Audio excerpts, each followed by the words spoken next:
juncture, allow me to invite our chief guest, His Excellency Musalia Mudavadi, Prime Cabinet Secretary and Cabinet Secretary for Foreign Affairs. Let's all be upstanding as we welcome him. Karibu sana PCS.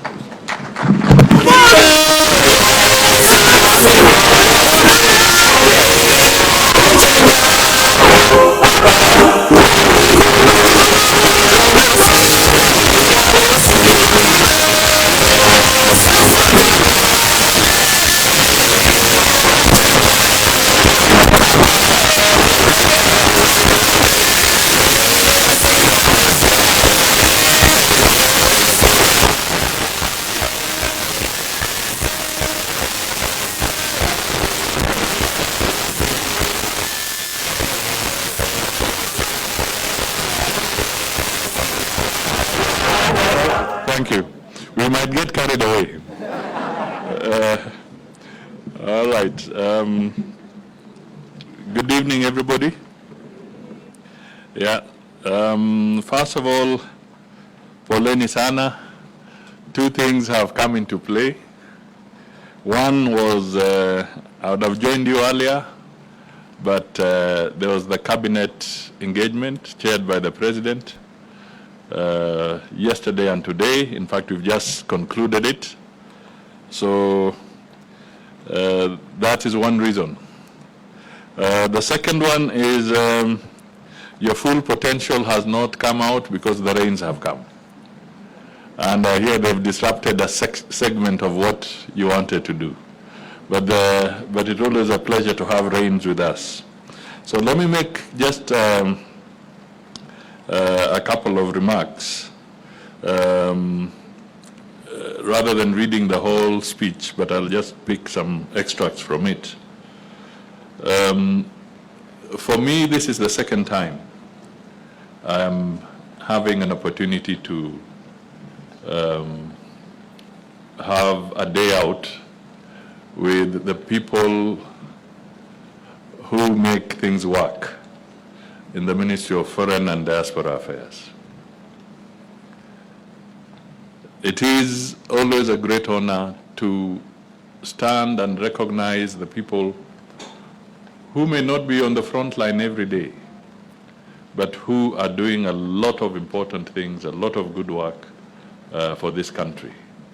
So I say kudos to you all, and I thank you for your efforts and for your service and your dedication. This day is about you. You can look at your neighbor and say it's about you. That is what it is. It's really about you, because when you undertake the work that you do, it may not occur to people that you go through a lot of stress, a lot of anxiety, a lot of emotion. You meet all sorts of people. Some are grateful, some are not.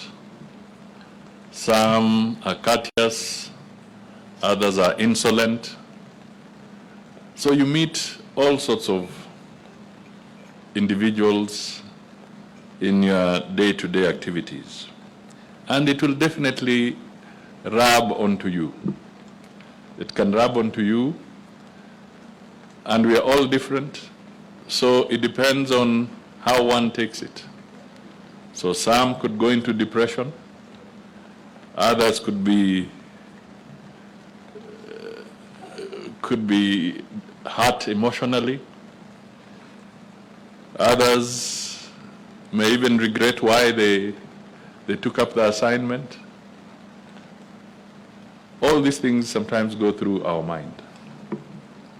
So it requires a moment for you to pull back, reflect, have some exercise, mingle, and laugh, because laughter is medicine in itself.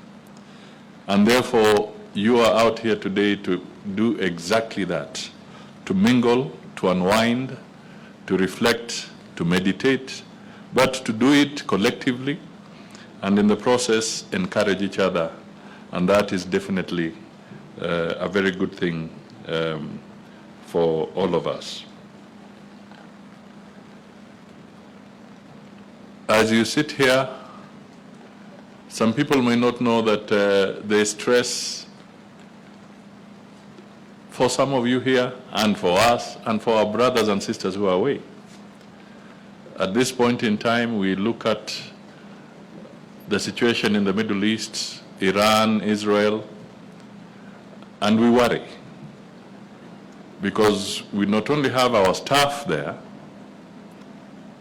but we also have other Kenyans who are in those destinations doing other things, and you just pray that those missiles don't land anywhere near them. Every other day you wake up, you're wondering what's happening. For me, every other day I'm trying to send a message to our ambassadors to find out, are you okay? This is the kind of life that sometimes comes with this assignment.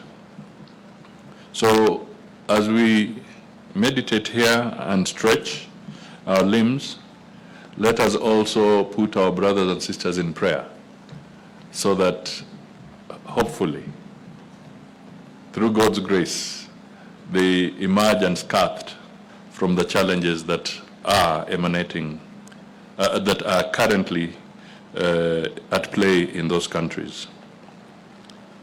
Coming back home, let me take this opportunity to thank you all because with your help, with your participation, we have been able to have the sessional paper #1 of 2025 on the foreign policy of the Republic of Kenya published, gazetted, and it is now available.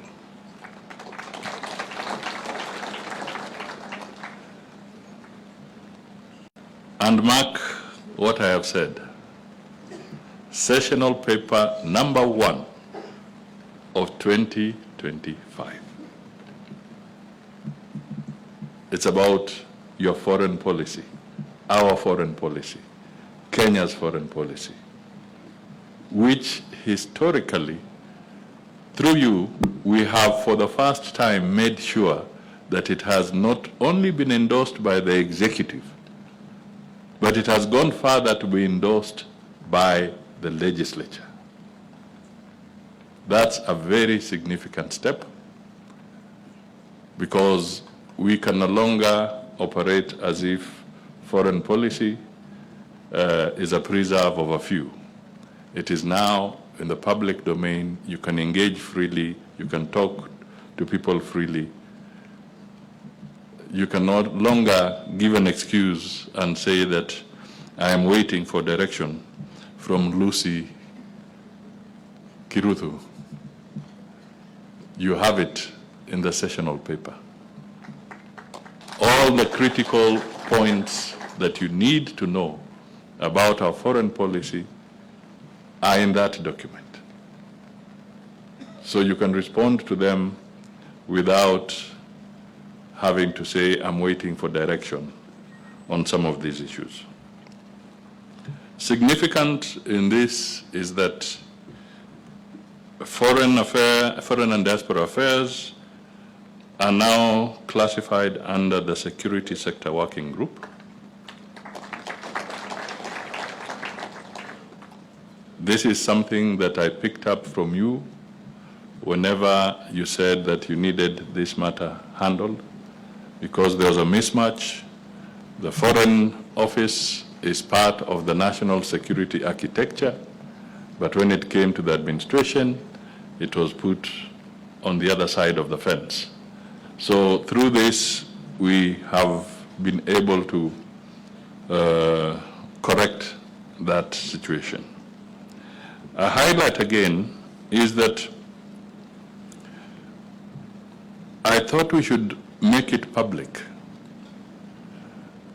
Every young man and woman in this premises and those that are also studying international relations always look forward to either becoming a special envoy, an ambassador, and perhaps even Secretary General of the United Nations. Yeah, I mean, why are you scared of clapping for yourself? I mean, when we look at Africa, we had Boutros Ghali. He must have been a young man in Egypt, just like the way you are. Yeah, we had Kofi Annan from Ghana. He was not born into the position of Secretary General. He started somewhere and grew into the system and became the UN Secretary General. So don't say it's impossible, it's possible. There are two examples right in front of our noses from Africa, so clearly you can become one of those. The other thing we are pushing is to push the policy position that we want 70% of the diplomats to be homegrown, to be trained diplomats, people from within the foreign affairs to grow. And we can infuse a little bit of injection at a ratio of 30% from outside. So 70% remains the bulk. It gives you an opportunity for career development, career progression within that framework. And if we have to infuse with the talent, maybe from KCB or from Hazina, our sponsors today, into that framework, they come in on the basis of 30%. And we should work on the basis of 70%. Because politicians like Musalia Mudavadi have this habit of sometimes waking up and then imagining that I have to reward all my villagers. And I forget that they are career diplomats who need to grow in the system. So that's important. In the sessional paper, we also want to try and address part of the funding problem, but also the hemorrhage that comes with the forex adjustments, especially for our diplomats out there. This remains a thorny issue, and believe you me, today, this afternoon, the Attorney General, the Auditor General, raised this very issue in the forum that we have been in, this specific issue, that we need to come to the rescue of our foreign missions, our foreign brothers and sisters, foreign employees, Kenyans working out there, by addressing this particular issue. And it is in the sessional paper that it should be addressed. But the rider and the clincher is this. She said that she would expect the concerned officials in Ministry of Foreign Affairs to sit with the Treasury officials, work together and develop the regulations that would actualize this position.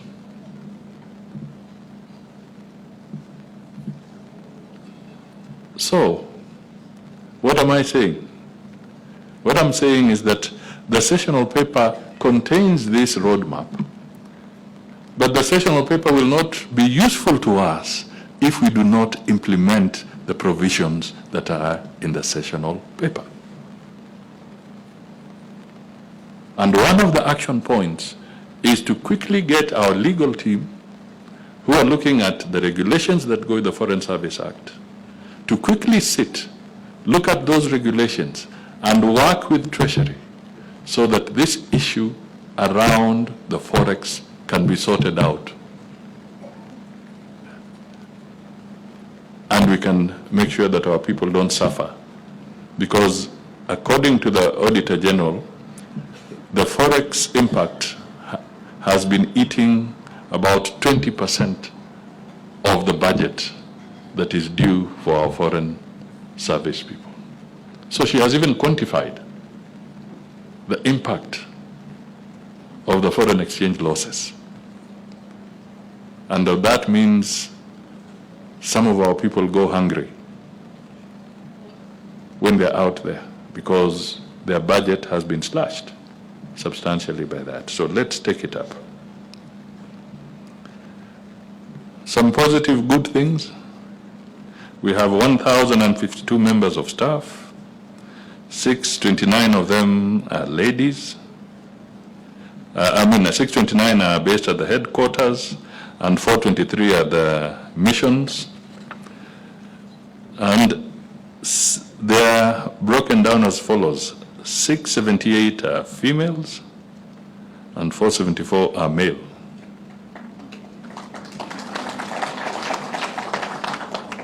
Yeah.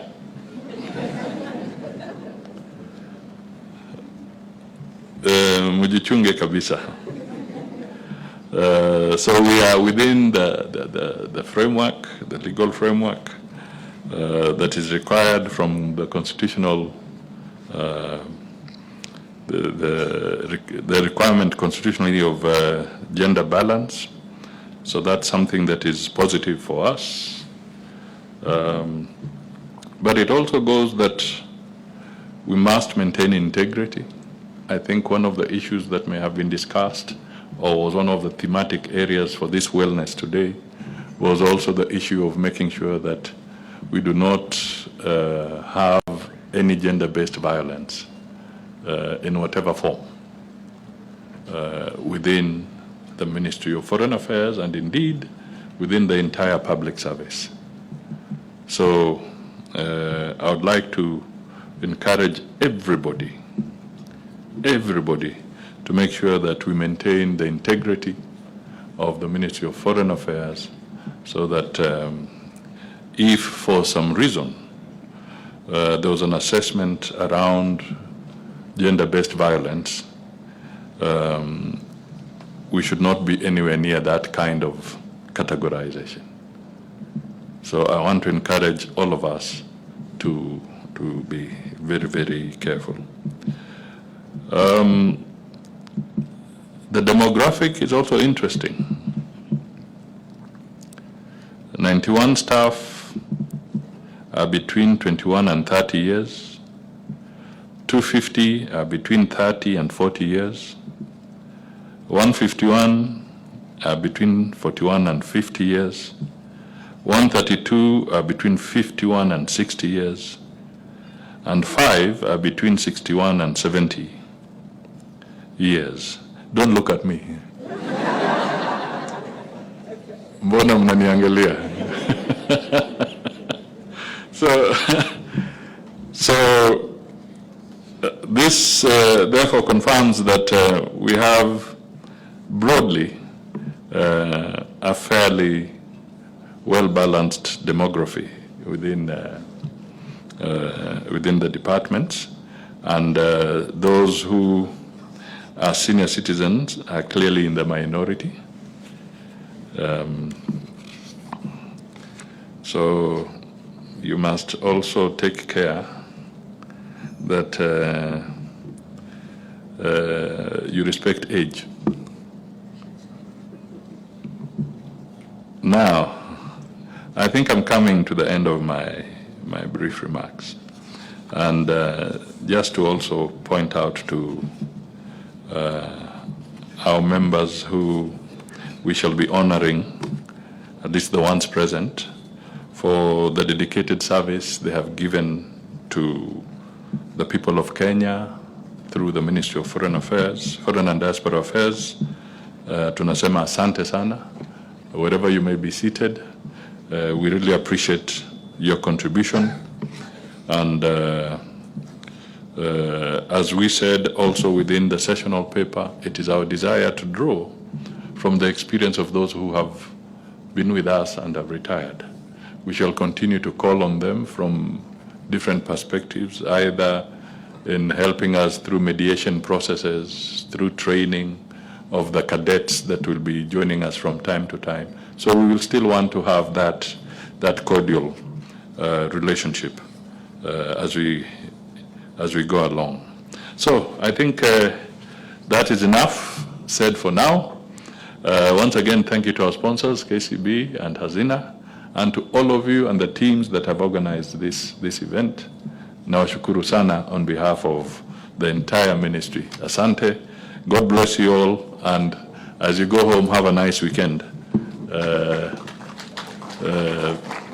with your families. Asante sana.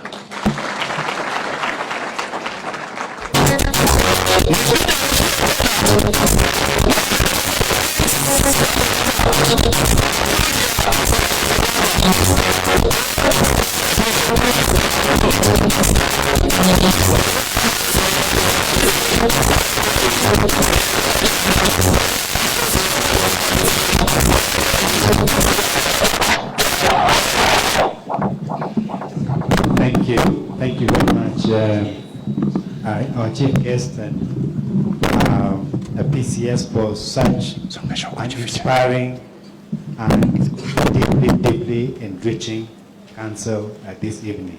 We've spoken to many things. We have taken them with our 2 years.